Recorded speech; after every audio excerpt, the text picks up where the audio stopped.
Kingdom Hearts 358 Days Over 2 is a game for the Nintendo DS developed by hand and published by Square Enix. It was released in May of 2009 in Japan and either in September or October of 2009 in the rest of the world, depending on where you live. That means that this game released before Birth by Sleep, which would release in January of 2010 in Japan. Why does this matter? Well, because Days, as I'll refer to it for the sake of simplicity, is a far superior mobile Kingdom Hearts experience than Birth by Sleep could ever dream of. This is a feat in two ways. First, Days wasn't given nearly the same love as Birth by Sleep. The latter was said by Tetsuya Nomura himself to be as important as a mainline numbered entry in the franchise. Meanwhile, Days was treated as an afterthought or as a transitional entry to tide gamers over between Kingdom Hearts 2 and Birth by Sleep, in much the same way that Rechain of Memories was. Second, Days is on an inferior console. Birth by Sleep was made for the PlayStation Portable, which had roughly the same capabilities as early PS2 games had, whereas Days was on the DS, which had arguably worse capabilities than most N64 games a full console generation earlier. Despite that, it has a much more satisfying leveling and combat system to build and play around with, way better balancing, better enemies, better world and world building, and maybe most important, a far better story than the portable game that came after it. Of course, Days also has its fair share of issues, mostly due to either hardware limitations or lack of testing. We'll of course go into those as well, but I want to explain something up front.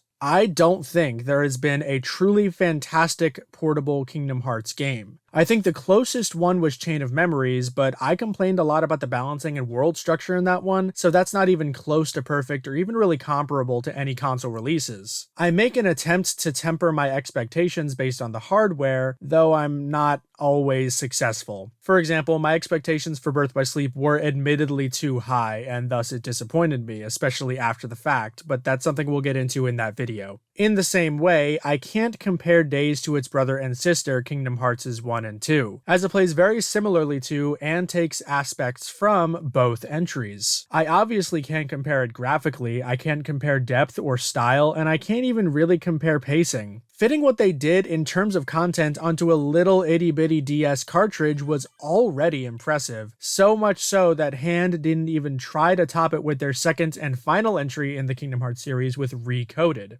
Going back and playing through Days, I was shocked at how much content is actually in the game, and I'm also shocked at how long it ended up taking me to complete it. In terms of mainline story content, it took me longer to complete Days than it did the first mainline entry's story, which probably would have taken around 19 to 20 hours without doing any grinding and extra stuff. But of course, this brings us neatly into one of the areas of contention when it comes to discussing the game, the pacing and the mission system. Before we get into it though, let's set the stage for those in the peanut gallery.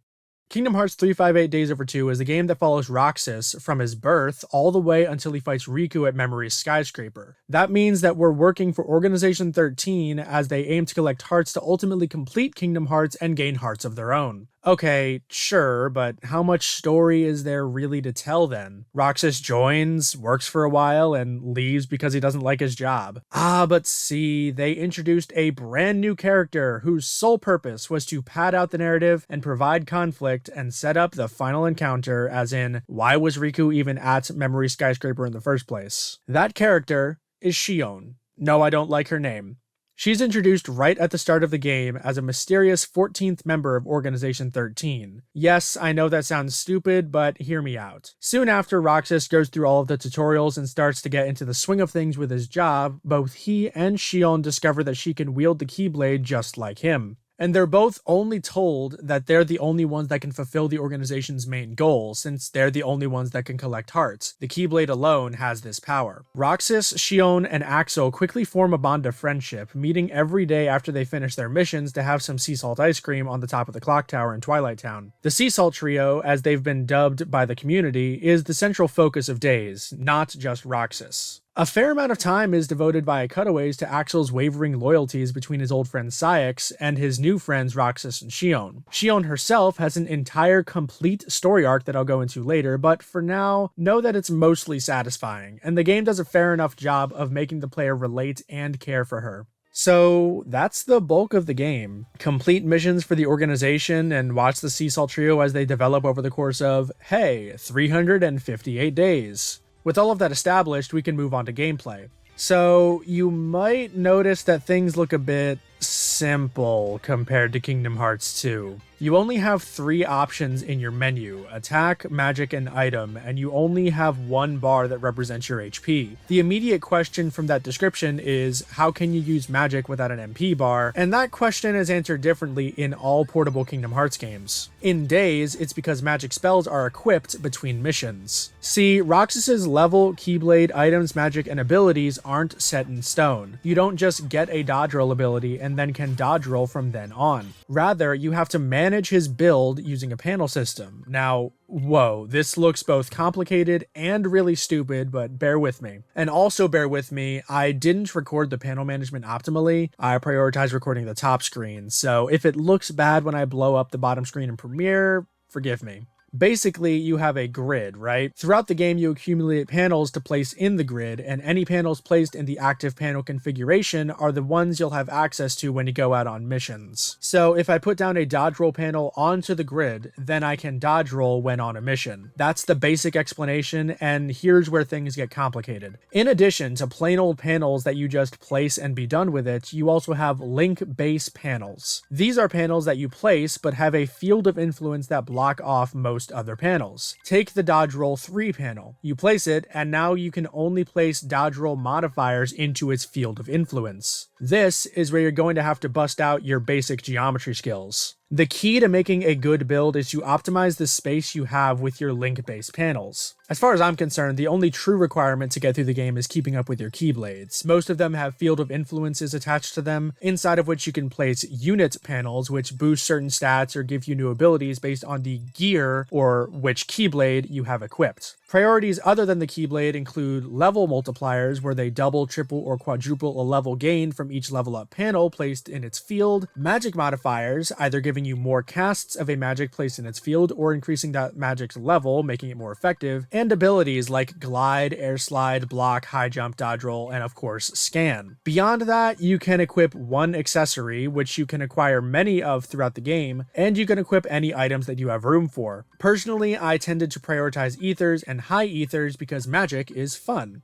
Okay, so your panels are all placed and you're ready to do a mission. The general structure is to go talk to Cyax and he'll give you a list between 3 and 5 missions to choose from, or otherwise he'll give you a single important one. You don't have to do every mission he gives you, you only have to complete the ones marked with kingdom keys to progress through the story. Likewise, you don't have to do literally everything in every mission to progress. While you do have to do that in certain missions, for example, you actually have to kill the boss to complete the boss killing missions, duh, some, like heart collection missions, usually have a mission complete threshold and then a further mission finished threshold, which means you've accomplished everything to the highest degree for that mission. The benefit to fully completing a mission is just an extra item, the last in the list of items the game says you'll get for completing it. Should you choose to do only what's required, you'll miss out on that item unless you redo it and actually finish it this time. As well, you get a reward in the post-game for completing every mission, and then another reward on top of that for fully finishing every mission. The objectives of the missions vary pretty considerably. All in all, I think there are maybe 7-ish regularly given missions, and like 3 or 4 more unique missions like Find Xion or Eliminate the Imposter. The regular ones consist of box standard stuff like collect hearts and vanquish the heartless threat, to things more unique to this game like collect organization emblems and investigate this world. I'll go through them briefly.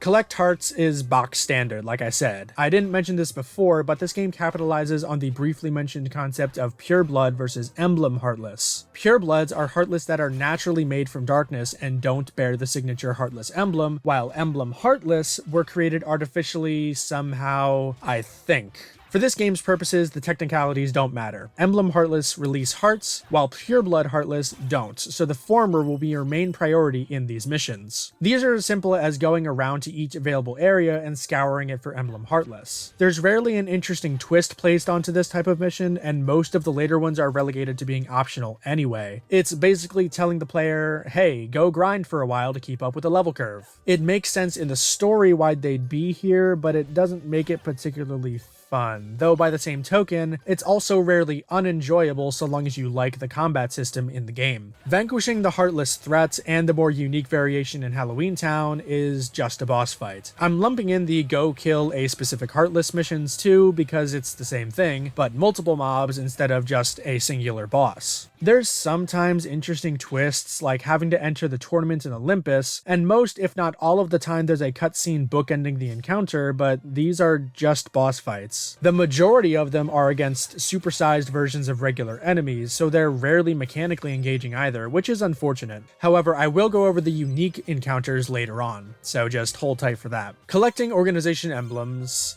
sucks. It's by far the worst mission type because it's a platforming challenge with the DS's clunky movement system. You can only move in 8 directions, and your only viable method of camera control is by hitting the R button to center it behind Roxas. And just collecting the emblems would be bad enough, but it's also timed. To fully finish a mission, you have to collect the emblems while they have a green ring around them, which gradually depletes. You reset the ring by collecting emblems and defeating enemies, and it goes away faster and faster the more emblems you collect. I honestly don't have much to comment on. I think the footage shows for itself. Don't make platforming challenges on the DS, please. Later on, you get a eliminate the Emerald Serenade mission type about 3 or 4 times in total. These heartless don't attack, rather they follow a set path and keep moving. They have a lot of health, and they get faster the lower their health gets, so the key is to lay ambushes with magic and combos. Magic itself is incredibly helpful in actually dealing decent damage, but I've never personally had fun with these missions. Especially with the 2 in Wonderland, you're constantly harassed by the annoying enemies of that world, and the less than stellar lock-on system is a consistent problem in trying to actually target the correct heartless. I'm just thankful that there are only a few of these. You have to prove your endurance twice. Basically, you're pitted against really buff dusk nobodies, and later dusks and a samurai, and you have to survive. Like, what do you want me to say? Both enemies have very simple AI of follow Roxas, hit Roxas, and their hitboxes are janky as hell. I mean, it doesn't really make sense anyway that Roxas would be so weak compared to them, but beyond that, who are these missions made for? What is so fun about running away from enemies for a minute or 2 minutes straight? Likewise, you have to break jars twice. Basically, you have jars, and you break them. They can drop either nothing, an item, or an enemy, and the enemy will wreck you if you stick around. Again, who is this made for? Is this fun? I don't think it's fun, especially when the jar's hitboxes suck and the lock-on system sucks even worse for them compared to enemies. These 2 mission types are clear placeholders to me. They were made to pad out the game just a little bit longer, which is funny because I would actually say that the game is too long as it is. If this game were to be made on console, I'm fairly certain that they wouldn't be here, and God, I wish that was the case as is. The most interesting regular mission type is the investigations. The organization apparently isn't aware or well-versed in every world they visit, and often send their members, read Roxas and a companion, to the worlds to find out more about them and their inhabitants, with the hope of finding out something useful, either about a powerful heartless they could kill, or someone with a particularly strong heart that they can manipulate. In these missions, you're always accompanied by another member who has you go around to different points of interest to glean what you can about the world, preferably without being spotted by anybody important, lest the organization become known. What this mission type serves to do is add some much needed world building to the series. Now, world building isn't necessarily a backstory of a character or motivation to what's going on in the present, contrary to what Nomura and his sycophants would have you believe. In fact, the Kingdom Hearts series routinely uses these as substitutes for actual world building. For example, we know that Ansem the Wise was studying Heartless and ruled over Radiant Garden, right? Okay, what did he eat? What did the town produce to have an economy? What currency do they use? Well, that one is answered. Money, as that's what the player uses to purchase things from the townspeople. Okay, why is money shared between worlds? How does that function? Does money only look like it does to a Keyblade wielder and it just morphs into whatever currency the world that they need it in uses? That would be a good enough explanation for the type of game that this is, but they don't even give that. This points to a larger problem that Nomura has. He doesn't really care if things make sense, just that they're cool and convenient. The Keyblade War doesn't make sense narratively with what's been introduced thus far, but it's cool. Every world and every Moogle in those worlds uses money because it's convenient. The organization organization Moogle also accepts literal hearts as currency as well because it's convenient for gameplay. But back to the investigations, we learn some of the reasoning behind Twilight Town as a location. It's built on a mountain, hence the sloped streets and the foundation of the buildings to keep them level. Its train station is at the top of the town so that the tracks can go above the mountain to get to wherever it needs to go, rather than, for example, having to dynamite through it as humanity has done in our real world. In Agrabah, we learned that the city is hit by frequent sandstorms, and it's been rightly wrecked by them too. There's scaffolding in town and sand piles blocking things, and we learned that the Heartless are drawn by the sandstorms, which is why you encounter them here. In the same vein, the Heartless are back in Neverland because they're drawn to the darkness in Captain Hook's heart and are drawn to him most strongly whenever he indulges in his negative emotions of greed and vice. We see Phil actually training someone, which he never did for Sora, and we see the intelligence of the organization members by having them figure out the deal with each world without interacting with anyone from that world, at least not until they've already figured it out, save for eavesdropping. Beast Castle has the most extensive investigation missions, as we learn through secondhand knowledge of the curse afflicting the residents of the castle, the importance of the rose, that the Beast is working tirelessly to protect the castle from the Heartless, and we even get to see Xaldin steadily growing an interest in the Beast and his strong heart, which would lead into Kingdom Hearts 2 and his role in that game.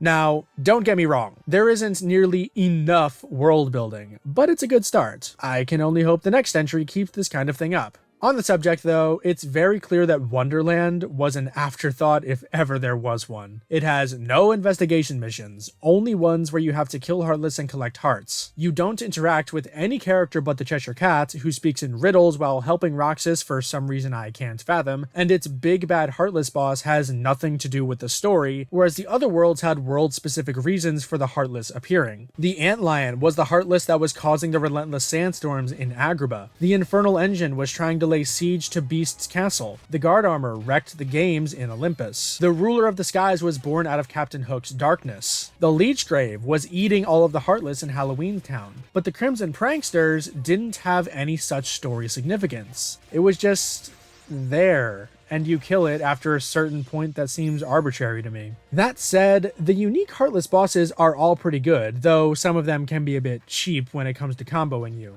To note, I played on Proud and I didn't grind at all, so I was level appropriate. I generally fought the Heartless I encountered on missions unless they were particularly annoying, and I got kind of lazy toward the end because I just wanted to finish, though that only started after all of the unique Heartless bosses were dead. The Antlion is the first of these that you fight. I mean, you fight Darkside in Twilight Town, but we've gone over Darkside in Kingdom Hearts 1 already, and we'll go over it later in this video, so hold your horses. Anyway, the Antlion is the first of these that you fight, and it's by far the easiest. It's a big target, and it honestly doesn't have that much HP, though I do think it has too much for only having one phase. Its attacks are all fair, though the detection of whether or not the exploding blocks hit it seems a bit off, and that they can smack into each other and then hit you faster than you can react is kind of trolly. Other than that, it's a good fight, and it provides an excellent foundation for the type of unique Heartless you'll be fighting. Large, immovable types where they have some kind of trick to deal with them rather than just running up and smacking it. Kingdom Hearts 3 and Dream Drop and Birth by Sleep. For this first fight, you have the big Antlion, and its gimmick is that it surrounds itself in a whirlwind, or, hey,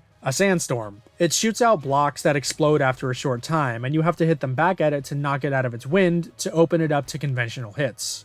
The Infernal Engine is great, but I can only really say that as a mage. Your spells do a lot of damage when appropriately spec'd for it, so you're able to carve through its massive HP bar. Its attacks are slow but hit hard, which is fine. Unlike some enemies, this Heartless doesn't really have combo attacks that can take you from full health to dead, so getting hit feels fair pretty much every time, or at least you can always heal it off when you do get hit by a big attack, even if it is a bit unfair. If you try to do this as a fighter, however, I don't have nearly as positive of an opinion. You've heard me complain before in Kingdom Hearts 1, but it has too much health, especially because there aren't any phase changes in this boss, as was the case with the Antlion. But with the Antlion, you were having to constantly remain attentive and engaged with the fight to work at knocking its blocks back and maximizing your damage and avoiding it when it burrows. With the Infernal Engine, you're going through the same attacks over and over and over with no variation. Once you get it down, this fight has nothing left to offer you, which would be fine if the attacks weren't so simple, or if you had different, potentially retaliatory responses to them, but you don't.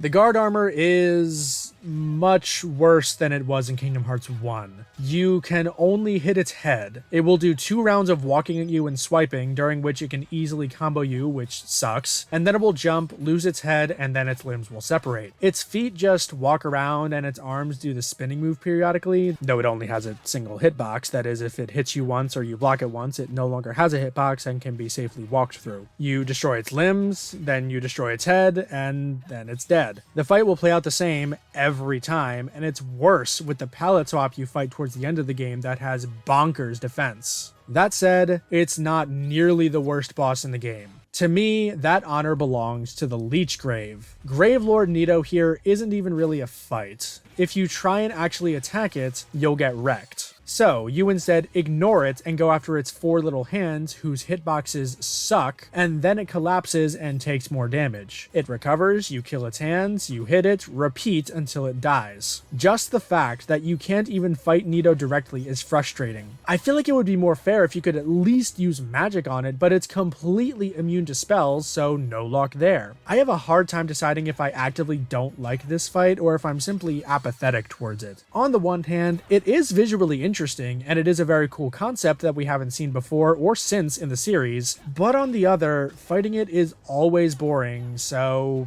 yeah, I wish either they hadn't bothered with this boss or put a bit more development time into it to try and make it mechanically interesting, or at least tightened up the hitboxes on the hands. The Crimson Pranksters, though, are really good. This is a good example on how you should reuse bosses. Basically, you have to fight 2 of them at the same time, and if one of them dies, then the other has to die right away, or else the first one will be revived. This forces you to keep track of 2 targets and makes spacing all the more important so you don't accidentally kill the first one too early. I personally didn't have any trouble with this boss, which is probably why I liked it, but I don't know. It just feels like a good time. As for attacks, they shoot fire, they swipe, and then they have a new fire beam attack that can unfortunately combo you with little recompense. Their moves and AI were clearly simplified from the Trickmaster boss in Kingdom Hearts 1, but that's fine, as I feel like fighting 2 fully fledged bosses at once wouldn't have been a good idea. The Ruler of the Skies, I don't have as much to be positive about. It flies around, you chase it, get some hits off on its tail, and keep hitting it until the tail breaks off. Then you wait for it to become vulnerable, and then you hit it. I know I'm simplifying it, but that's just what it felt like to me. Its attacks don't come fast enough or hit hard enough to make the boss truly threatening, so it can't stimulate through difficulty. It isn't mechanically interesting because you're just following after it or lazily dodging its projectile attacks and waiting for your chance to hit it. These kinds of tennis-style fights will become more and more common the further we get into the series, and they get especially bad in Kingdom Hearts 3. And speaking of that, this boss seems like an eerie prelude to the gimmick fight in the Caribbean, doesn't it? So you may have noticed a few things about my commentary thus far. First, I keep mentioning shitty hitboxes. Second, I don't really go into detail about the boss's attacks or any real specifics about the fights. I'll address the latter first. The reason I don't go into a lot about the bosses themselves, save for specific examples that annoyed me, is because you don't really have to pay attention to them all that much. Either they're easy to react to and deal with, easy to memorize and deal with, or useless. The exceptions to that are the final bosses, but I'll go into more detail with them towards the end of my critique on the game. The larger reason for why you don't have to pay attention to them is because you usually just mow through them within a couple of seconds. This is due to the way that the game's progression is structured. As I said, you have panels, you equip levels and magic spells, and stuff like that. That's where the depth of gameplay is found, in experimenting and refining your panel layout. Within fights, every enemy generally does an attack, and then they wait for a few seconds for you to hit them, and then they attack again. This goes for mobs as well as bosses, and the effect of this when it comes to mobs is that you can usually end them before they even attack. Most die to a single cast of magic, or barring that, you can usually stun them to death with your combos. If you can't, they don't do that much damage even on Proud, so you're not really incentivized to actually get good, and even if you were, your defensive options are so limited anyway.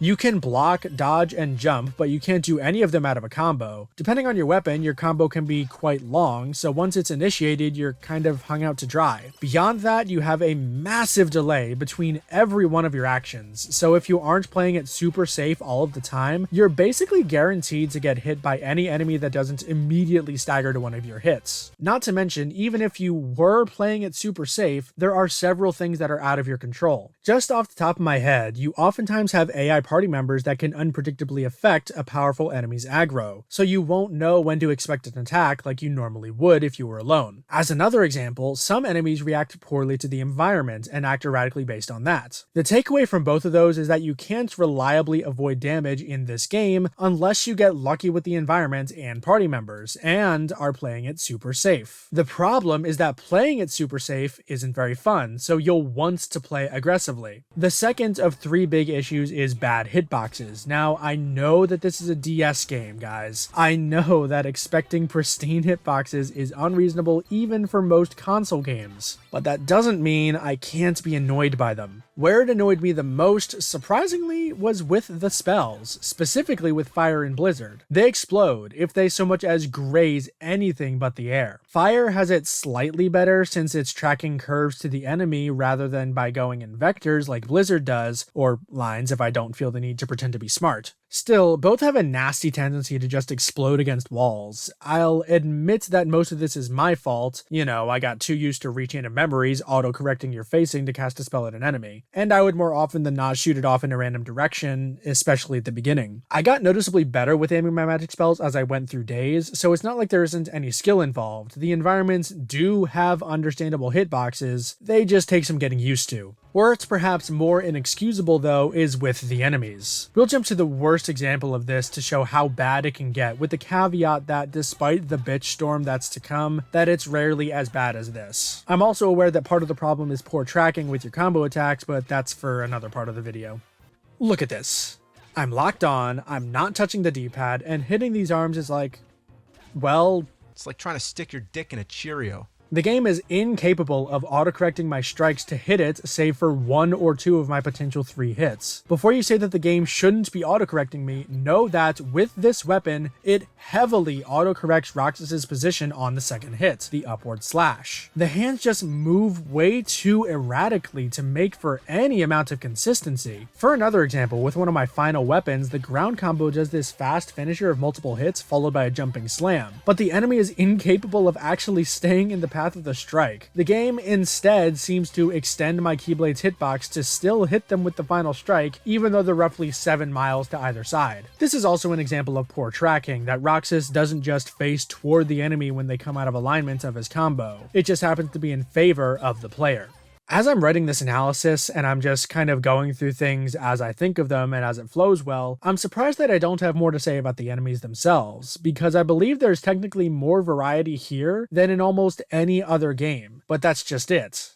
The variety is technical. There are so many differently named Heartless, but they all fall into one of several categories. You have the plant types, the floaters, the shadows, the bladed Heartless, etc. Sure, some within these categories are more unique than others, though that's rarely for the better. As an example, check out the poison plant. It shoots out a seed to hit you like other plants, but unlike the regular form, this seed tracks you. Fine. What's not fine is that the seed is now unblockable. It does a decent amount of damage, and it inflicts the blind status, meaning that you can no longer hit it with physical attacks until the effect wears off or you use a panacea, but you'd be a fool to stock any of those instead of ethers or magic abilities. For another example, check out the Sapphire Elegy Heartless in Wonderland. Unlike the poison plant, this one is considered a regular mob, so you'll be fighting them all the time in this world. Its whole gimmick is that it cosplays Vanitas, in that it teleports randomly when you hit it. Sometimes you can get a full combo, sometimes it teleports away 6 times in a row. There's no way to tell. The strategy then is to wait for it to attack, block it, and then it becomes vulnerable for a time. According to the wiki, you have to hit it from behind for it not to teleport, but not only does no other Heartless determine hits from facing, but executing that task is next to impossible to do consistently due to its random movements and facing where it's floating and teleporting. So still, the easiest method of dispatching them is the block strategy. This would be fine, if not for 2 things. First, a less valid complaint is that there are often other enemies surrounding you, so you'll be harassed when you're trying to bait an attack from the Sapphire Elegy. Of course, the solution for this is obviously to kill the other enemies first, hence less valid. The more valid criticism I have is that you're often paired with a party member when facing them, namely Luke Sword, as he's your most frequent partner in Wonderland, just as Zaldin is in Beast Castle. You can't adjust his AI, which is understandable for a handheld, but that means that he'll just attack the Sapphire Elegy, making it teleport away, and reset resetting its timer to attack. Luxord is more likely to just finish it off by himself with it teleporting away than he is of actually waiting so that you can block it. But back there, I mentioned that there are some other enemies with the Sapphire Elegy, and you should just take them out first before they harass you against it. Fine, but here's a fun topic. The mob spawns are really boring. So, first off, only certain mobs can spawn in certain worlds, and they're very, very obvious. Fire-based enemies rarely, if ever, appear outside of Agrabah. Wonderland, as its only regular mobs, has 4 of the floaters, all of which have their own annoying gimmick. Olympus has the cannon heartless in different varieties, etc. This already heavily limits the options for interesting groups of mobs, but the developers probably could still do it if they mixed in an appropriate number of shadows and possessors to go with them, but that doesn't happen either. At least not nearly as frequently as it needs to happen to keep the player engaged on that side of the battle. In Agrabah, 90% of your mob spawns, especially before you fight the antlion, will be 1 fire plant and 1 or 2 Scarlet Tango Heartless. Maybe throw in a shadow if you're lucky, or have 2 fire plants and 1 Scarlet Tango. If some other variety appeared, it only happened once or twice, so I forget it. In Wonderland, your fights will always be against groups of the floaters, and there's a very clear order that you should prioritize them. Striped Aria, Grey Caprice, Sapphire Elegy. The Striped Aria inflicts Rewound Defense, which resets your defense to what it was at level 1, so that needs to be taken out first. The Grey Caprice switches place with you if its projectile connects, ruining whatever you were doing, so that's next. The Sapphire Elegy has to be saved for last because you need to have uninterrupted time with it to block it and then hit it. That's most of your Wonderland mob encounters right there. I don't know, I just can't help but wish that they handled it more like Kingdom Hearts 2. On your first visits, you have all of those world-specific Heartless, like the Air Pirates being in Port Royal, but once you beat the 1000 Heartless battle and the worlds level up, so to speak, you can find Air Pirates in Land of Dragons. That switch-up offered some nice variety in the mob encounters, and keeps a player on their toes because it's not what they expect to have to deal with. Now, to be fair, there is a tiny little bit of this. The Scarlet Tango Heartless does appear in Twilight Town on a few select missions, but I think it's come across enough that it's a matter of degree more than an all or nothing deal. This predictable style of mob encounters further worsens the Collect Hearts missions, as you will know exactly what to expect depending on what world you go to. I think what's most painful about it is that it's actually pretty good early on. I believe on your first non-tutorial Collect Hearts mission, the one where you're paired with Marluxia, once you beat the creeper plants at the mansion, the method to finish the mission is to fight a blade enemy in the Tram Common, which is a really fun, really tough challenge for this early in the game. If they did more of that, instead of just scouring the levels looking for the same group of Heartless over and over, I think I'd be more positive about these types of missions, but unfortunately, that's a one and done thing. It never happens again. There are high-level enemies scattered around different missions, however. They're just not related to your missions like the above example. Invisibles return in this game, but you never have to fight a single one, and thank God. Not only were they hell in the better Kingdom Hearts 1 movement system, but they majorly buffed them in days over that game. In fact, a lot of things that Sora easily deals with either in Kingdom Hearts 1 or 2, Roxas has trouble with. Like I said before, the Invisibles are made much stronger relative to you, with way more HP and doing roughly equal damage on Proud. You also have the Prove Your Endurance nobodies of the Dusks and Samurai, the latter of which Roxas should have complete control over because he rules over that type of nobody, but never mind that. You also have Neo Shadows, which admittedly were treated as a special mini-boss type encounter in Kingdom Hearts Final Mix, but became regular, relatively non-threatening enemies in Kingdom Hearts 2. Examples can be seen all over the game, really. As well, there are several subspecies of Heartless all over, and excuse that term, I play a lot of Monster Hunter, so we're going with subspecies, not variant or palette swap. I already mentioned the Poison Plants and Sapphire Elegy as examples, and I don't think I need to make special mention of any of the regular mob versions, but several of the subspecies are treated as either bosses or mini-bosses depending on your metric. I count them personally as bosses, just not as boss as things like the Antlion or Guard Armor. The missions that you fight them in are always a Eliminate the Giant Heartless or some such title, so the game puts some amount of importance on them. Unfortunately,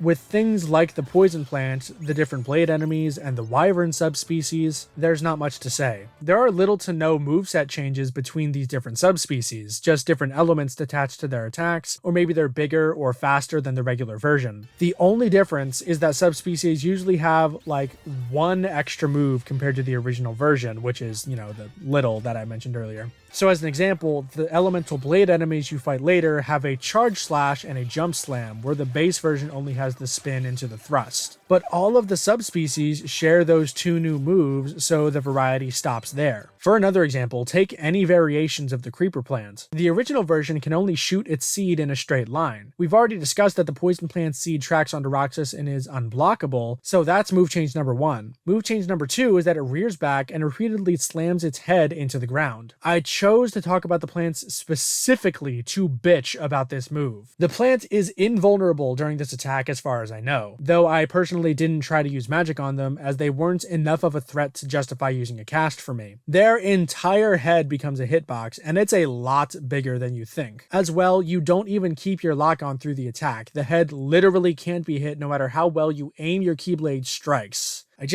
God, I hate this move. It's so stupid. But speaking of subspecies, this game actually has a Superboss, believe it or not. For this particular playthrough, I decided not to fight it for reasons I'll get into, so my footage is limited. Basically, it's a superpowered wyvern heartless called the Dust Flyer. As you can see here, it almost one-shots me at appropriate level for that mission. Now, before you call me a pussy for not beating it on this run, know this. To beat it on Proud, you'll either need to beat your head against it for hours, learning exactly when you can and can't attack and executing it perfectly, or you can grind to buff up your defense. I wasn't willing to do either one, but only because I've already done it once before, back when the game first came out. Granted, that wasn't on Proud, but f*** that, it's a DS spin-off. A true spin-off at that, so I'm not tearing my hair out for this run, thanks. And on that note, I also didn't bust my balls trying to finish every mission to 100%, so I didn't get every chest, and I didn't fully complete some missions. Now, I probably would have done all of that, save for the Dust Flyer, if I could have done it the first time you do the missions, but unfortunately, for some missions, you would have to go back later on in your playthrough to beat them, all because you need like a certain level of high jump or glide to reach certain areas. I did every mission that I could reasonably complete 100%, on the first time, and I did at least complete every mission to satisfaction. Before I go into the final bosses and the story, I want to briefly touch on two unique aspects of this entry. First, and far less interesting, are the challenges. Basically, you'll be collecting ordeal badges and ordeal blazons during many of the missions in the game, and then you can replay them with additional limitations placed on you. These could range from capping your level to having a timer to restricting the use of certain spells. For completing these challenges, you are awarded challenge medals based on how well you do, up to 3 per mission. You can then turn these in at the Moogle shop for unique prizes. In the same vein, there's also mission mode, which is found on the title screen. Once again, in the story, you find Unity badges in missions. All of them. Once they're collected, you can play that mission in mission mode. What is mission mode?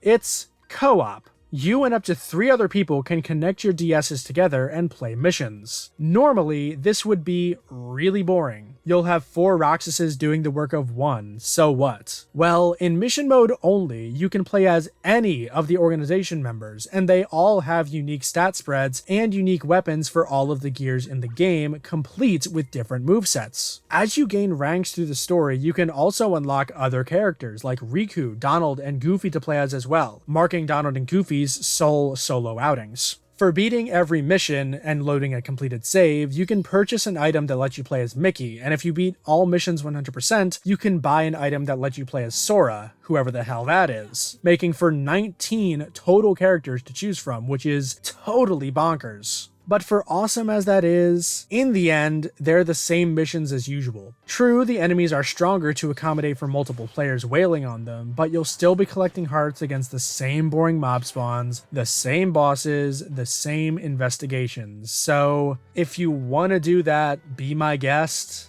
if you can find willing participants in what is now 2021. As with challenges, you get medals based on your performance and can then turn them in for special goodies, so I, just thought I'd mention that. Since I mentioned post-game items with the Mickey and Sora unlocks, I should also mention that you can purchase the Zero Gear post-game. In the story, this is nothing really special save for having the best stats, but in mission mode, it unlocks each character's signature weapon, the ones that they use in the other games and as AI party members. As well as Roxas, and only in mission mode, you can put 3 ability units on it, and then you can play as dual-wielding Roxas with both Oathkeeper and Oblivion, which is pretty rad if I do say so myself. I honestly kind of wish that you can do that in the challenges, which aren't accessible in mission mode, but whatever. But my friends, that finally winds us back around to the story. I left off with Xion being introduced, and her, Roxas, and Axel forming the Sea Salt trio. There are several developments within the trio, such as Axel disappearing to go to Castle Oblivion, where the events of Chain of Memories takes place. In this game, we learn that the reason Axel basically murdered everybody was to help Cyax rise through the ranks of the organization in addition to rooting out traitors. This just adds another layer of complexity to that story, so I enjoy the inclusion. We also get name dropped about Axel and Cyax's true name, Lee and Isa, their human forms before they became nobodies. Soon after, Xion loses the ability to wield the Keyblade, so Roxas and Axel help her. Axel pulls some strings to get her and Roxas working on missions together, and Roxas, at the end of it, lets Xion borrow his Keyblade, which helps her in remembering how to use hers. For now, that's all the explanation we're given, but once you get to the end of the game and you learn who, or rather what, Xion is, you can read a bit more into that, which I'll explain when the time comes. From there, you have long stretches of time with very little development. You see these 3 grow as friends to the point where it's clear Cyax is becoming jealous. You get a bout of Roxas going into a coma, which we as savvy Kingdom Hearts fans know as him reacting to Sora being put to sleep at the end of Chain of Memories. Eventually, you hear of Xion failing an important mission, that being to destroy an imposter organization member who turns out to be Riku, specifically the Kingdom Hearts 2 variant of the character. During this encounter, Riku correctly identifies both Xion and her Keyblade as a sham, before defeating her and forcing her to return a failure. Later on, she runs away and/or discovers what she truly is. Xion is a replica, just like the Riku replica from Chain of Memories, only she was a blank slate. That's why she had the hood over her face in the beginning. She literally did not have a face or a personality or a sense of self. When Roxas begins to treat her as an individual, she actually becomes an individual, taking on a strong resemblance to Kairi. Basically, she was created from the memories that Sora lost during Chain of Memories, and that is leaking to Roxas. Or it's just Roxas having an innate connection to Sora. One of those 2 explanations is why you see Sora's adventure on the bottom screen sometimes. In any case, Xion was part of a double-pronged plan by the organization. Since she was made of parts of Sora's being, she can use the Keyblade, hence she could be his replacement should he prove to be detrimental to the organization. As well, she is meant to replace Roxas, and it's explained that she's slowly draining away his powers throughout the game. That's why she gained the Keyblade in the first place. She took Roxas's, and why she got it back. Once again, because she took Roxas's and took some of its power, presumably. This doesn't really have much gameplay ramification. One mission sees your level get cut in half, but that's it. In any case, due to the doubt that her initial loss to Riku had planted, Xion is pushed to discover all of this about herself, disobeying orders in the process. Once she learns, she struggles about whether she should return to Sora or stay with Roxas and Axel in the organization. After she has a falling out with both of them, she runs away, joining Riku. Eventually, she's captured by Axel and brought back, and things seem to be going well, but then Xion runs away again. Throughout the game, Roxas has been doubting the goal of the organization. They're pretty vague anyway, just telling him to collect hearts in order to complete Kingdom Hearts and grant them all hearts of their own. But Roxas doesn't retain the memories of his real self, Sora, at least not consciously. He doesn't remember what it's like to have a heart, and so questions if they even need one at all. As well, he doesn't exactly get along with the other members. Cyax pisses him off a lot due to his treatment of Xion as a puppet, Zigbar does nothing but annoy him, and the Castle Oblivion members that did the tutorials with Roxas, with the exception of Zexion and half of Vexen, were total assholes to him from start to finish. Zaldin generally ignored Roxas and considered him a chump, and Luxord did much the same, though was much more cordial about it. Demyx constantly shirked his duties and made Roxas do all of it, and Axel, as Roxas finds out later, has been keeping huge secrets from him the entire time, including who his true self is and how Xion was created. It's this falling out with Axel that prompts Roxas to leave the organization, as he decides that he needs to know these answers. As you escape the castle, you encounter Cyax for the first of 3 final bosses. Cyax as a fight in Days is nothing special. He can be hit out of his berserk state with a fire spell, and then you just hit him a bunch. His combos can be kind of annoying, but again, just use fire. You also fight him in that weird looking hallway instead of a proper combat arena, so that doesn't help his cause much either. Once Roxas defeats Cyax, we have the "No One Would Miss Me" cutscene before Roxas goes off to Twilight Town. Here, you'll find the town empty and the Moogle waiting for you in the station plaza. This is the final time of the game that you'll have access to your menu. After Roxas left, Axel was tasked with bringing Xion back, and you get possibly the best cutscene with Axel in the series, as his snarky devil-may-care facade finally drops in the face of losing his 2 best friends. To his eyes, Xion is acting with the same self-centered righteousness as Xemnas, Cyax, and now Roxas, the same kind that he tries so hard to emulate, but he's never been able to go all the way with that methodology. He can't put his money where his mouth is.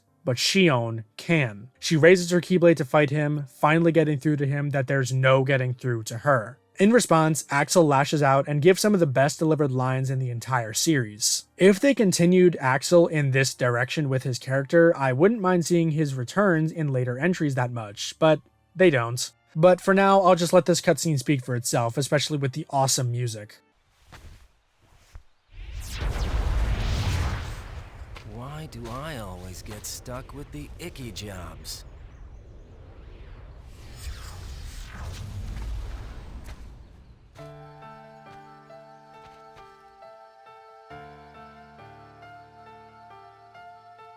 Axel. Xion, what are you gonna do? I've decided that I have to go back to where I belong. Well, to be honest, I always felt that was best right from the very beginning. But you know, it still really bugs me. Something about this just stinks. It's for the good of everyone. But how do you know that? Everybody thinks they're right. This is right. They're gonna destroy you! Please don't hold back, Axel. Promise.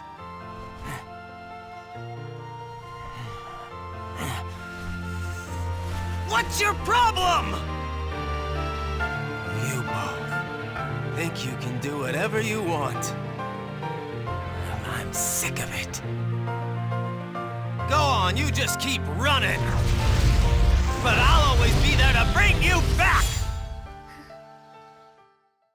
From there, Axel brings Xion back to the organization. It's unclear in-game what happens to her between now and when she confronts Roxas, but the wiki says that Xemnas reprograms her? I never got that. When she meets up with Roxas on the clock tower, she shares ice cream with him one last time. That doesn't shout reprogram to me. Either way, she does, offering him some small solace before revealing how bad her degradation has gotten, as instead of her own, she now has Sora's face. She then tells Roxas that she must absorb him now. It's unclear her motivation for this, and it can be taken several ways based on both past information and her actions after she's defeated. She already knows that so long as both she and Roxas exist separately from Sora, he can't wake up. So she could reason that Roxas wouldn't have the will to join with Sora on his own, so she has to absorb him and then merge both of their essences at once. Or it could be that whole reprogramming thing, as she says she's doing what she was created for, a puppet Keyblade wielder to replace Roxas. Or, based on what she says after she's defeated, she could have decided to fight Roxas in order to force him to kill her, in order to be absorbed by him. Whatever the case, Roxas beats her in a 4-stage battle.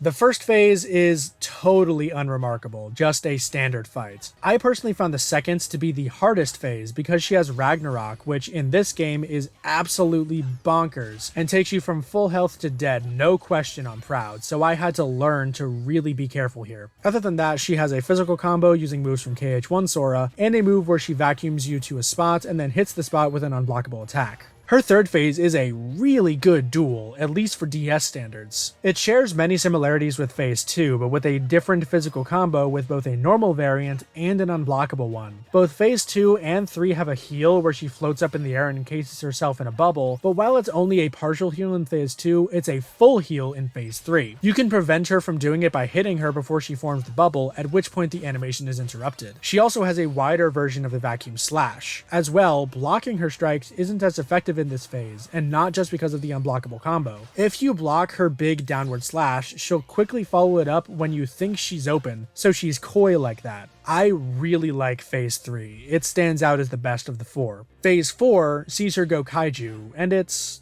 alright. As with most large bosses, the hitboxes are a little wonky and some of the lesser tracking can be bullshit. This is easily the least enjoyable phase for me, but that's probably mostly due to me not liking big bosses that much. I would much prefer a duel against an opponent roughly my size, but I suppose you all know how much I love those by now. I didn't really have a good place to explain this before, but due to Xion being created from Sora's memories, when she dies, all memory of her will vanish. For some reason. I know the real reason for this was because she wasn't mentioned anywhere in Kingdom Hearts 2, and they had to explain that, but the in-universe explanation is very unsatisfying. They just forget about her. Yay. In the game's defense, they do use it well in this ending. Even directly after the fight, Roxas is having difficulty remembering who Xion is or even the fight that just happened, as he asks if he's the one that hurt her. Xion asks Roxas to set free all of the hearts she's captured for Xemnas to destroy Kingdom Hearts, and then either merges with Roxas or joins Sora, effectively dying either way. In any case, Roxas can now use Xion's Keyblade, allowing him to use two, Oathkeeper and Oblivion. By the time you get the iconic scenes of Roxas slaughtering Neo Shadows, running up to Riku and the two fighting, he can barely remember Xion, only knowing that he wants her back, and he believes that destroying Kingdom Hearts will accomplish that. This is a very weak reason for all of this to occur, as Roxas took a leap in logic that destroying Kingdom Hearts equals Xion reviving, that the audience can't be expected to make. It would have been more sound if he was going simply to take revenge on Xemnas for taking her away from him, and would have accomplished the same goal. Xemnas wants Kingdom Hearts, so it'd make sense for Roxas to want to take that away from him like he took away Xion. Either way, Xion's presence is used 2 more times, one good and one bad. The good is that iconic scene of Roxas running up Memory's skyscraper and throwing Riku the Oblivion Keyblade. It's implied that Xion is exerting some amount of will over Roxas to throw him the Keyblade, and it could be taken as her doing the same to Riku upon him getting the Oblivion, as the two work flawlessly together after that, more so than I think it's justifiable if they still have their own wills, to destroy the rest of the Neo Shadows. We see Riku's memories of Xion fading and fading until it's implied that they're completely gone, perhaps implying that her exerting her will caused that process to accelerate. In the end though, it doesn't matter. Roxas wants to destroy Kingdom Hearts and Riku can't have that, and so attempts to stop him and bring him to Sora to finish his memory reconstruction. We see the scene play out the same that it did in Kingdom Hearts 2, with the back and forth, Riku testing if Roxas is really Sora's nobody, and Roxas lashing out because he either doesn't care or doesn't understand. Riku's last appearance until Kingdom Hearts 3 comes when she begs Riku to stop Roxas no matter what, which just doesn't make sense, and this is the bad. She was the one that told him to come and destroy Kingdom Hearts, so why is she telling Riku to stop him? Did she know Riku would be here and so pushed Roxas toward Riku? If so, why wasn't that made more clear? As well, how could she know that Riku was here at Memory Skyscraper? She couldn't, because she was recaptured and apparently reprogrammed by Xemnas, so what's up with that? Whatever. Riku assumes Ansem's form and beats Roxas, and it still annoys me that Roxas loses here like a little bitch, but whatever, it happens. Oh, and I guess the boss fight is okay. It's standard. The third phase of Xion was way better. Anyway, moving on. From here, we see Roxas, now in the simulated Twilight Town, running to the usual spot, and wondering if they will finally get to go to the beach. In some ways, Roxas got exactly what he wanted. A group of friends that can hang out and relax without having to worry about anything else. So begins the first day. Kingdom Hearts 358 Days Over 2 is a flawed game, nowhere near the quality seen in either console entry before it, and not quite reaching the heights of Chain of Memory's best moments. I do think that the story is overall one of the better ones in terms of relatability, characterization, and emotional impact, but unfortunately the mission structure and bloated length bogs the experience down a bit too much. The panel system was an interesting way to get around the DS's hardware limitations, and it was fun arranging the ideal panel setup for each mission, but unfortunately the depth stops there, as the enemy variety and complexity of the spawns is very lacking. Days is a fun mobile Kingdom Hearts experience, and I think worth playing at least once to say that you have. Who knows, you might like it even more than I did, but just know that it all goes downhill from here. At least, I thought so when writing this part of the script. And here is where we jump forward to today. I played through Days and wrote that part of the script back in August of 2020, back when I was trying to motivate myself to edit the audio for Kingdom Hearts 2. I made that video, made the second Final Fantasy VII Remake video, and now we come to today, where I've just finished Kingdom Hearts Recoded. Kingdom Hearts Coded was a mobile phone game released in Japan in chunks over late 2008 through to late 2009. In 2010, Kingdom Hearts Recoded was released for the Nintendo DS by hand, with some help from Square Enix's Osaka team, as a total overhaul of that phone game, with the same story, featuring a big mishmash of different ideas and gameplay styles. In many ways, Recoded feels like the most superfluous game in the entire series, including the ones where we have the "oh, they forgot about it" excuse. The story of the game is that Jiminy and the Disney crew are trying to figure out the meaning behind the mysterious message for them left in the journal that was wiped clean during the events of Castle Oblivion and Chain of Memories. As well, a new message has appeared in the journal. We must return to free them of their torment in the original, and their hurting will be mended when you return to end it in Recoded. After uploading the journal into a computerized form and finding it unreadable due to harmful bugs, the Disney group enlists the help of a digitized form of Sora to destroy the bugs and restore the journal to what it's supposed to be. Along the way, not only do the Disney crew sans Chip and Dale get sucked into the digital world, but Maleficent and Pete break into it as well to cause trouble. To add two more nails in the coffin, a man in a black hood appears talking about the hurt that was mentioned in the new message, and Jiminy's journal itself personifies itself by taking the form of Riku, whose persona is half the journal and half Riku himself, which isn't confusing at all. With all that out of the way, the game proceeds with the player going through bugged versions of several worlds from Kingdom Hearts 1: Destiny Islands, Traverse Town, Wonderland, Olympus Coliseum, Agrabah, and Hollow Bastion, battling bugs and digitized Heartless along the way. At the end of Agrabah, Maleficent destroys the fake Keyblade that the Disney crew initially gave to Data Sora, but he gets a real one with the strength of his digitized heart come Hollow Bastion, before dueling a heavily bugged Riku journal, and then journeying into him to go through the journal within the journal, going through every world again to rid them of the bugs within Riku, and culminating in a battle against Sora's Heartless, the real Sora's Heartless anyway, which has been growing stronger in tandem with Data Sora through the game, because that's not confusing at all. With a little help from Mickey, Data Sora defeats the digital representation of the real Sora's Heartless, and the bugs are thus eradicated. With that done, the journal is reset, and Data Sora loses his memories of the adventure. In a just world, that's where it would end. However, the game stumbles onward. Data Sora is found by Mickey after the Riku journal informs them of extra data that he's gained access to after the bugs were destroyed, and Data Sora is asked with exploring it. This new data is Castle Oblivion, and you get to go through representations of every world for now a third time, and to complete it you have to do each world 3 times, making different decisions each time, and the reward isn't worth it. But basically the plot is that Data Roxas was made by an unknown entity to test whether Data Sora is able to deal with the pain of forgetting all of his friends, just as the real Sora did in Chain of Memories, for some reason. With that squared away, Data Sora and Mickey meet Data Namine, who explains that the bugs originated from when she erased the journal originally, or her real world version never mind. Anyway, she has an important message to get to Sora, the real Sora that is, that there are other Keyblade wielders that are connected to him and that need his help. When Mickey leaves, we see him writing the letter that the Wanderlust trio reads at the end of Kingdom Hearts 2, which explains that.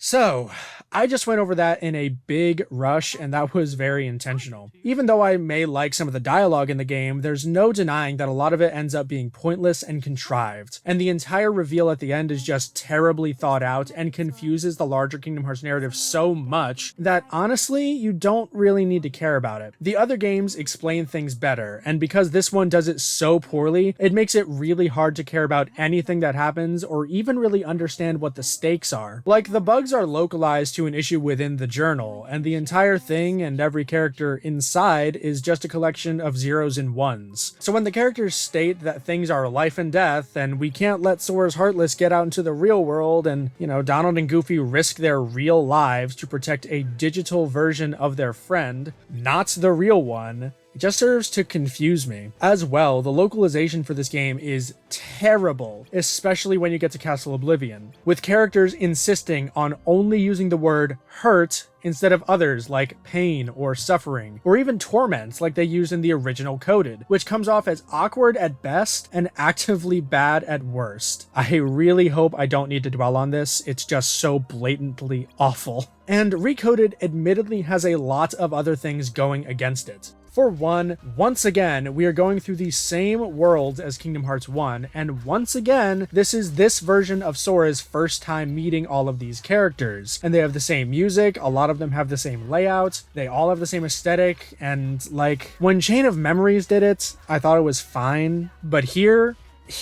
it gets to be a bit much, and going through all of these games in relatively quick succession really highlights just how much the series reuses its assets in terms of the iconography and the music. As well, if Recoded is known for one thing, it's the awful story, but if it's known for two things, it's its insistence on implementing terrible minigames. Destiny Island starts off okay, but Traverse Town, Wonderland, and Olympus all include horrendous breakaways from the game's actual combat and exploration systems to turn into a 2D side-scroller, a Star Fox-esque on-rails shooter, and the most backwards-ass turn-based RPG I have ever dealt with. In order from best to worst, the turn-based thing already isn't for everybody, so when it's done this terribly, it really stands out. Sora parties with Hercules and Cloud from Final Fantasy VII, because I will never be able to escape that game, and you go through this maze-like gauntlet where you break blocks and fight enemies. When you hit an enemy, you go into a battle where you can attack, use commands, or activate really generic buffs. When you attack, you can time your button presses to extend your combo. When you use a command, sometimes they mix and meld into more powerful versions by combining them, but to find out what will be created, you have to use trial and error, which I don't even have anything to say on that, it just speaks for itself once again. Then, seemingly at complete random, the attacking character will execute a limit completely against the player's will. When Sora goes, Hercules follows, and then Cloud, and then the enemies. Hercules and Cloud can only attack, so they're really boring. Please tell me I don't need to dwell on this. Again, just look at it. It's absolutely terrible. It's so unbelievably dull and mindless and grindy that I hated every second of it, and it was the best of the 3 terrible minigames. Going down to something with even less to it is the side-scrolling crap in Traverse Town. You can run left and right, you can jump, you can attack. Try not to die. Who is this made for? Why is this here? Gameplay variety is only as good as the gameplay that you're shifting things to, guys. Why can you not take a page out of the Jak and Daxter series? This should not be in the game. Likewise, the worst thing ever is the stupid on-rails crap. All of these go on for upwards of 10 to 15 minutes, but it felt like hours for this stupid thing. You can hold A to lock on and fire multiple bullets, or rapid fire by mashing the button. This could be fine, but not only does the screen turn all around many times, which alters your controls, but even when things are right side up, you jump with the up button. Why? Why is that a thing? It makes the entire experience 1,000 times worse and ensures that whenever you have to make a split-second decision or you're in a moment of chaos, you'll be jumping everywhere when that's usually the one thing you don't want to do. Thankfully, aside from those 3 minigames and the Castle Oblivion section, the rest of the game is really good. This is the first instance in our retrospective that features the command deck system, and this is also the best instance of it. The command deck was introduced in Birth by Sleep as that game's substitute for the MP and drive bars, and Dream Drop Distance later used it as well for much the same reason. I'll go into this in greater detail in the eventual Birth by Sleep video, but for now what's important is just how boring all of the commands are, as they don't stem from or lead into combos, making the game largely feel like you're just spamming triangle and rarely paying attention. In Recoded, the commands are actually well integrated in many ways. For one, all of the commands are able to be comboed into and, feel natural, and some of them even combo into each other. For two, the large majority of them can be used just as fluidly on the ground as in the air. And for three, you can actually use them inside of your base physical combos. Imagine that. The sweep abilities are great for this, where you can do a ground combo, use the sweep command, and then immediately jump into an air combo. Haha, get it? Jump? Sorry. This last point is really what's missing in the other instances of the command deck. Actually good integration with the existing combo system, and in combination with what I'll go into in just a second, it makes for what might be the fastest combat system we've seen in the entire series, maybe barring Kingdom Hearts 3. This comes with its own issues at times, but for now, I'd call that a massive positive. The other thing that contributes to the fast pace is this. Recoded is the first game to introduce roll canceling, block canceling, and jump canceling, which means you can roll, block, or jump out of the end lag of a combo finisher to regain control of Sora faster than if you just let yourself sit there and do the whole finisher. This means that there is virtually no downtime inside of combat, as so many actions lead fluidly into each other, and when they don't, you're canceling and repositioning yourself at the same time. It also helps that, unlike in Days, enemies are absolutely everywhere in this game, and the areas are a lot more tightly packed, which makes it nice for exploration by not wasting a lot of your time, but to where it almost actually circles around into being a negative, as fighting can feel claustrophobic in certain areas like the Forest in Wonderland or the Cave of Wonders in Agrabah, especially with those invisible walls. Of course, fighting isn't the only thing you'll be doing when you're not suffering in minigame hell. You'll also be platforming, finally making that a focus again after 8 years. Now, it's not anything to write home about, and though some will see it as a negative, I think that this platforming system is fine for the DS. Yes, it is blocky in the most literal sense, but that's the price you pay for having to use the D-pad on a handheld. For what they had to work with, I'm happy with the variety and the different challenges they employed, including moving blocks, bouncing blocks, blocks that fuse together, disappearing blocks, among others that provide interesting twists, and unlike Days, these challenges aren't timed, and you get a lot of loot for it. Coming off of the Final Fantasy VII Remake, I am so glad that this game has good loot. As you explore the world, you'll find these metal prize blocks that take 3 hits to destroy, and these are the good ones. They give either commands, which are actually somewhat limited if you don't buy them from the shop, or a stat booster. Okay, so what are stat boosters in the context of Recoded? Well, this leads us cleanly into that progression system of this game, which will easily lead us into different things, like the intricacies of the command deck and other things like that. So let's get started while continuing to sound like Bob Ross. Never mind. As with Days, you don't automatically level up and get stronger by defeating enemies. Instead, at certain thresholds, you gain level up chips.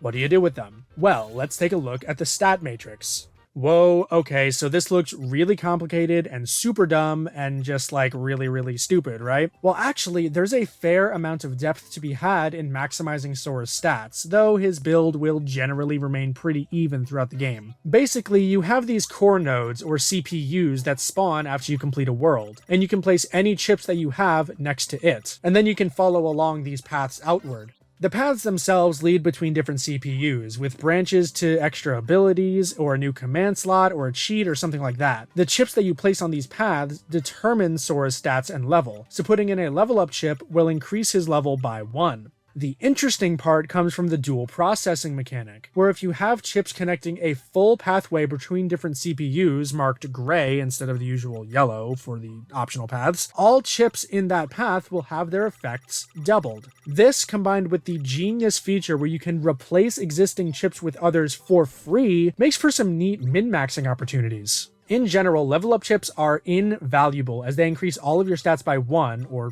2 with dual processing, and provide the best all-around boosts for the space that they take up. From there, I personally prioritize the basics of strength, magic, and defense over stuff like luck and elemental resistances, which I used as my dump stats. See, not every node in the stat matrix is a part of these dual processing zones. In fact, most are side paths which lead to those extra goodies. Here's where I dumped my elemental resistance stuff and my luck stat and my blank chips, which are literally just there to fill space. If there's a flaw with the stat matrix, is that they don't show you which abilities are in which node, forcing you to look it up through peripheral sources to not waste chips on abilities you may not want. For me, I absolutely hate having the combo plus abilities, as your combo finishers are very strong in this game. So either I waste my chips getting to what could potentially be an ability like combo plus that I don't want, or I have to look it up. For this playthrough, I chose the latter. In addition to abilities, you can get a whole bunch of cool stuff like extra accessory slots and more command deck slots, the latter of which we'll get into, but for now I want to zero in on the cheats. Granted, I don't have footage demonstrating them because I elected not to use them for the sake of showing a vanilla playthrough for this video, but these cheats are actually really cool. One decreases every entity's HP by a set percentage, one raises the amount of CP you get while lowering the XP you get, there's a difficulty modifier, which is the most boring one, and several more which have different effects for different situations. All of them, except for the difficulty modifier, have a kind of risk versus reward system in place, so it's always a compromise if you turn one on, but I can see several of these being really useful. Stepping away from the stat matrix, I want to go back to the command deck for a minute. We've already looked at some of the ways that it's really good when you're actually in the field bashing Heartless, but I also want to appreciate just how great it is in the menu and planning stages as well. Spoilers, in Birth by Sleep, there really isn't any limit to the commands that you put in your deck, which leads to some really unbalanced builds that trivialize a lot of the experience. But with Recoded, not only are the commands themselves better balanced with your combos, but you're limited in what commands you can put in. To start, the game uses a similar method of command melding as Birth by Sleep will, where you combine two commands together to either power up an existing one or to create something new altogether. However, this method of melding is done gradually. So you put in a command, and then you put in a second command in the next slot, leading to a combined third command. If they aren't compatible, then the first command will simply be powered up from the melding. But if they are, marked with yellow text when you choose the second one, then a new command is made. You have that new command so long as both of the compatible ones are there, and when they become maxed out on CP, you can permanently combine them into the new command. How many times can I say command in the past minute? As for how it limits you, obviously you have a limited number of slots to put in commands, but more interestingly is that each command uses up a certain percentage of memory, the total of which can't exceed 100%. So if you have a bunch of super powerful stuff, you can only equip so many of them. Thankfully, this is just strenuous enough to make you think about it, but not so restrictive that it feels like the game is bullying you. It's the perfect balance, especially in the end game when you're trying to maximize your space and utility with certain challenges. The result of this is that making a really good deck is much more satisfying due to the limitations placed on the player, and using that really good deck feels amazing. The fluidity of combat is a major factor to that, but just because I haven't mentioned it, the combo system itself plays just as big a part. You have the same combos as you did in Kingdom Hearts 1, with one added finisher for both ground and air, though this is mostly for aesthetic purposes and won't often factor into gameplay as there's not a consistent way to change between them. Really, what ties everything together is just how much damage you do with your combos. While it's rarely efficient to just endlessly combo, per hit, most of your commands can't compare to the damage of your regular hits, and especially your combo finishers. The trade-off is that your base combos have a limited range, are generally slower, and unless you use a specific Keyblade, they can't inflict status effects on enemies. Oh yeah, there are status effects in this game, and they're f***ing awesome. The main ones to talk about are Freeze and Jolt, both of which help immensely. Jolt makes it so whatever is afflicted by it takes damage when they contact something solid like a wall or block, or even another entity, namely Sora. Freeze is even better, literally freezing the enemy in place, and they take triple damage while frozen. It's absolutely insano good. And speaking of things being insano good, I want to talk about the Keyblades in this game. Unfortunately, the system kind of doesn't work in context, but in a vacuum, this might be my favorite Keyblade system from any of the games, including the console releases. So, Keyblades in this game don't really have stats. Instead, they affect the equivalent of the command gauge from Birth by Sleep, the clock gauge. As you hit enemies and blocks, the clock gauge will fill up, starting at level 1 to level 2, 3, and finally to max level. And filling that up allows access to your finishers, and this can be modified by tapping different things on the lower screen. When moving around, you can hit a button on the lower screen to access this tree, which details what you get at what level. And these are all dependent on the Keyblade, and all of them are at least useful useful in select circumstances. For example, Lady Luck can attach any of the elements to your physical attacks along with their respective status ailments. Oblivion has attack haste as its level 1 ability, making your combos way faster. Oathkeeper's final unlocked ability is EXP Boost, which is self-explanatory. In addition, several Keyblades that you get alter your combos, either making them slower but more powerful, or faster and lighter, which have their uses in certain scenarios. However, I did say in a vacuum earlier, and here's where we get into one of my biggest gripes with the game. It's pacing. The first 3 worlds' pacing is fantastic. You go through Destiny Islands, you have a decent boss where Darkside is actually somewhat of a threat this time, and then you go through Traverse Town. Again, I don't like the side-scrolling that you have to do at the end, but for the most part it's still fun to go through the rest of the world. Same thing with Wonderland, where you go through that world but you just have that bad minigame at the end. Then, Olympus happens. The entire world is that shitty turn-based section which completely changes your combat and progression to where none of your clock abilities matter. This means that Lady Luck doesn't get to see use before you have a new Keyblade to play with in the Olympia Keyblade. The same issue arises in the next world, where you get 3 wishes from Agrabah, but your Keyblade is immediately destroyed, and you have to go through the entirety of Hollow Bastion without it, save for the final few fights, at which point there's little reason for fanfare, even though 3 wishes is the first one to have the fast and light combo modifier. The result of this is that if you just go through the game normally, you're only going to max out 1 or 2 Keyblades unless you religiously stay with the Keyblade until it's finished, which I didn't. I used whatever the game just gave me, meaning I didn't get to enjoy Lady Luck's benefits except in specific cases where I needed an element for a challenge, and I only got to use 3 wishes for 1 series of boss fights. From there, most players will only ever use Oblivion and 0-1, which are fun to use, but we're ignoring 3 of the 7 you get through the main story, which I think is a shame. And I know, says the guy that used a total of like 5 of the 20 Keyblades in his 2FM playthrough. But in my defense, these Keyblades actually have some balanced variation, unlike those in Kingdom Hearts 2. As well, there are 3 Keyblades that you can only get by coming back to a world you've already beaten: Lionheart, Metal Chocobo, and Ultima Weapon, which is only in the post-game, which most players won't do as well. This isn't like Kingdom Hearts 1 and 2, where you have a world map and can go literally anywhere at any time. In Recoded, you jump from world to world with no break, disincentivizing players from backtracking at all. So in practice, you'll use maybe 4 of the 11 Keyblades to their fullest extent. For me, that's Kingdom Key, Wishing Star, and Oblivion at the tail end of the game when the pacing stops shitting itself. And that's really unfortunate, because I feel like they're sitting on a winning lottery ticket, and they're too much of a pussy to cash it in. That's bullshit. All these minigames are a waste of their time. Anyway, if we're talking about the flaws for a hot minute, I'll lay out my 5 biggest ones in no particular order. The most obvious is the story, which I find harmless but ultimately superfluous in the grander Kingdom Hearts narrative, but that's a low-hanging fruit that I've already picked at, so we're moving on. Then we have the minigames, which are the single biggest problem for me personally, as they're all completely unbearable. We also have the pacing that the minigames ruin, leading to the issue of some Keyblades not being usable unless you forego using another. Opportunity cost-based stuff has its place in this game, such as with the command deck, but I disagreed that the Keyblades should have been included in that pool. Finally, we have the critical flaw that you can't back out of a backdoor challenge once you enter one.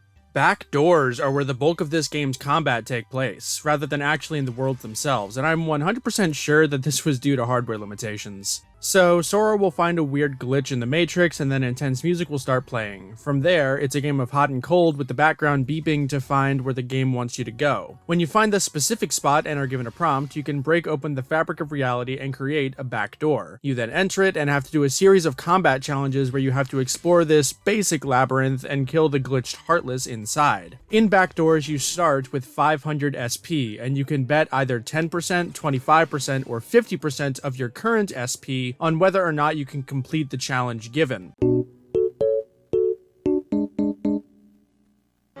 And these range from completing that floor in a certain amount of time, to only missing with a certain amount of attacks, to inflicting a status effect a certain number of times. I think that I only ever bet the 50% in this playthrough because I was confident in my abilities, and I only ever failed once in the main story. I think. There's a break in time from when I write the script and when I gathered my footage. I'm sure I'll find something when editing and make myself look dumb, so look forward to that, I guess.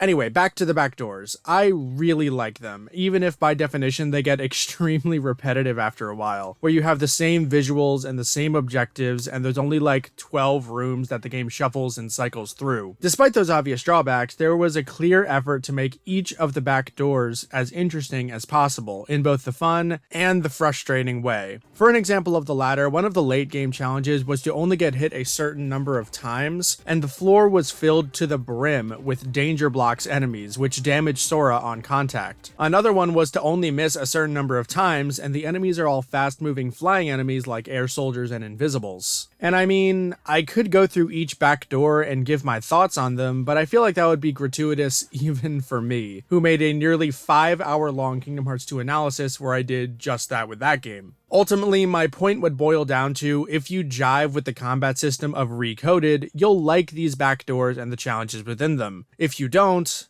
you won't, and the rest of the time would just be me spinning my wheels. If I have to praise Recoded more than I already have, it would be in that I'm thankful that it doesn't waste my time. With Days and a lot of other handheld games of all eras really, the most important goal of the game is to take up as much time as possible for the sake of making it feel worth it to play, and to keep you playing it as long as possible. It's the same idea as most modern mobile games, just a bit more friendly because there weren't any microtransaction shenanigans. Recoded does not have that issue. It moves briskly from one world to the next and keeps the player engaged with cute little stories and tasks, like finding Huey, Dewey, and Louie in Traverse Town or unfreezing the city in Agrabah, and keeps them on their toes with the combat challenges in the backdoors and the better boss fights. Speaking of, let's talk about the boss fights. Now, Guard Armor, Trickmaster, Cerberus, Hades, and even Maleficent are all gimmick minigame crap, and I have nothing good to say about any of them. However, that still leaves us with Darkside, Jafar's two forms, Pete, Riku Journal, Sora's Heartless, and Roxas as bosses you fight in normal gameplay. And we actually start off really strong.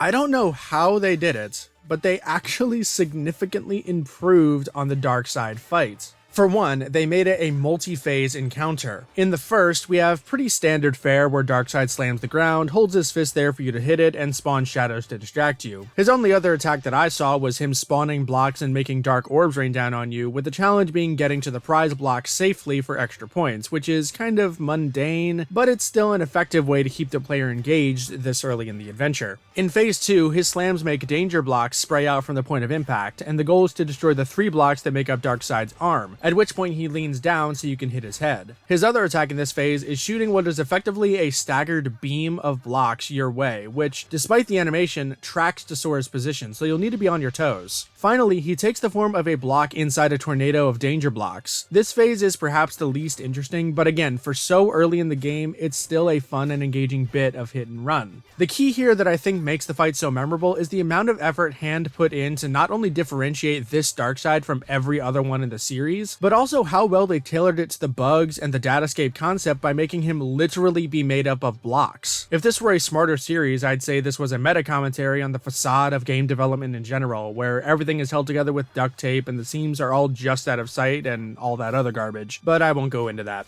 From here, we jump forward 4 entire worlds to Agrabah. Yes, Traverse Town, Wonderland, and Olympus have no actual boss, just the stupid minigame shit. So here we have 2 versions of Jafar, kind of like that other game you might have played. While it isn't as big of an improvement as with Darkside, Jafar was still noticeably improved. Instead of just meandering around the battlefield with genies and effectual attacks, we have clones actually damaging spells that actually feel fair and telegraphed, and unfortunately mobs. Thankfully, these mobs are mostly there to distract rather than serve as the only challenge of the fight, so they come close to being passable at least. Unfortunately, Genie Jafar is just about as bad as he was in Kingdom Hearts 1, but with much less interesting terrain. The first phase is super boring. Genie Jafar has no interesting attacks, and they come so slowly that if you have even a single cure command, you'll never die. The only interesting thing about it is that you can reflect his orb back at him, which inflicts slow on the lamp, which is neat, but that's one thing. Also, check out this sick combo. The second phase is slightly more interesting since you have platforming, but I literally killed him in like 45 seconds, so I can't really say anything on it. Once you get to the end of Hollow Bastion, you have a 5-part boss rush. The first 2 phases are against Pete.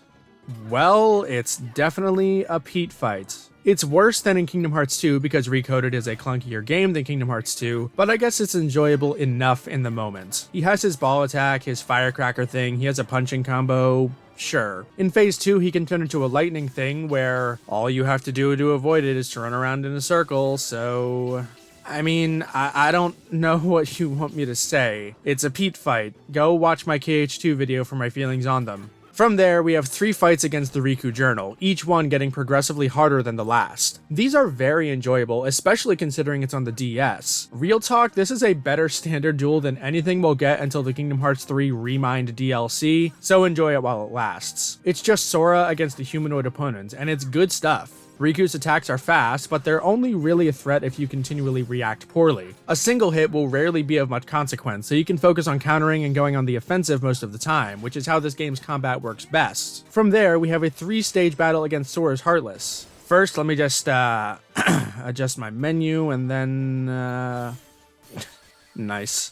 So the Darkside rematch is okay. He incorporates ice and fire into his attacks a la the second Baldur fight in Dad of War, and he has an attack where he shoots his fist up from the ground, but this feels somewhat like what Kingdom Hearts 1 did with its Darkside rematch, to show you just how much more powerful and skilled you've become at the game, which is fine. It worked in KH1 and it works here. The second, third, and fourth phases, however, are bananas. The second sees you fighting an anti-Sora. He can summon Keyblade Specters to throw at you in different configurations, he has combos, and he has a ton of defense, making you feel like you're trying to kill a brick wall a lot of the time. Once you deplete his health bar once, it will reset, and Phase 3 begins. Both 3 and 4 function similarly. It's the anti-Sora fight again, but with clones. Normally, fighting 3 bosses at once would absolutely suck, but Anti-Sora was designed in such a way as to be binary, if that makes sense. Its attacks are deceptively simple to react to and easy to recognize and differentiate from each other. And while none of them follow a set pattern from what I could tell, it's rare that they'll all be attacking you at the same time, allowing several openings for you to bash their brains in if you can see them. The only times they all attack at once are with their big combo attacks, either a Keyblade combo or they rain Keyblades down onto you in unison in Phase 4. The best way to handle this fight is to focus down the clones any chance you get. They die to 1 or 2 combos, and defeating them makes attacking the original way easier. It was hard to tell in the moment, but looking back on the footage, I believe that the original Anti-Sora is less aggressive when the clones are out, but the clones themselves are highly aggressive, further incentivizing you to take them out first. They also have the defense of a plate of jello, so there's that. This fight is hands down the best in the game, and I'd even say it's probably the best handheld Kingdom Hearts fight we've ever gotten. Like, yeah, I enjoy a lot of the organization fights in Chain of Memories, but you can cheese a lot of those with slides, and none of them are particularly challenging. This is fun. This is like the Riku 2 of this game, or the Roxas of this game. It's really good. And speaking of Roxas, look, it's not a bad fight, it's good, but to me, it's a major step down from Sora's Heartless. One phase, you mostly just block and counter combo, his DM doesn't track you at all. I mean, it's alright, but it feels like these two should have been swapped in terms of quality, with Sora's Heartless being the final challenge instead of this. It's harder for 1, and for 2, it's far more interesting and story relevant. The entire Castle Oblivion section feels so much like a shitty epilogue to the actual game, and I'm convinced that Nomura only made it to justify Coded's existence as an entry in the series, because it sort of, but not really, sets up Dream Drop Distance, I guess. And I'm not gonna lie to you, both of these entries, 358 Days Over 2 and Recoded, feel like they shouldn't exist. They look and feel completely different from every other entry in the series, and their stories, while cool in some places, are entirely irrelevant to the larger narrative. We didn't need to see Roxas's time in the organization. We didn't need to know why the Kingdom Hearts 1 journal is messed up. It just doesn't matter. Are they fun rides? Yes, but did they need to be here? No. But maybe you like that. Maybe you like that we have all of this extra information. Sure, it may not matter in the grand scheme of things, but it's nice. If you're that person, then you can go ahead and like these games.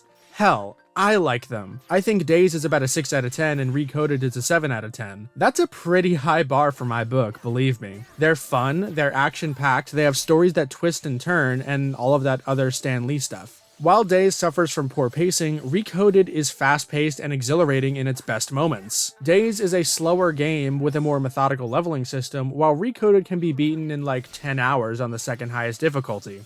Are they both good? Yes. Should you play them? Well, let me put it this way. If you like decent filler, and if you can get past the graphics, then I would say to try them. If not, well, Chain of Memories is your only other option when it comes to good portable Kingdom Hearts games, so if you don't like that, then you're up shit creek without a paddle. And speaking of, join me next time for what might be my most anticipated entry into this little video series. Kingdom Hearts, Birth by Sleep. May God have mercy on my soul for saying this, but I can't wait to play it.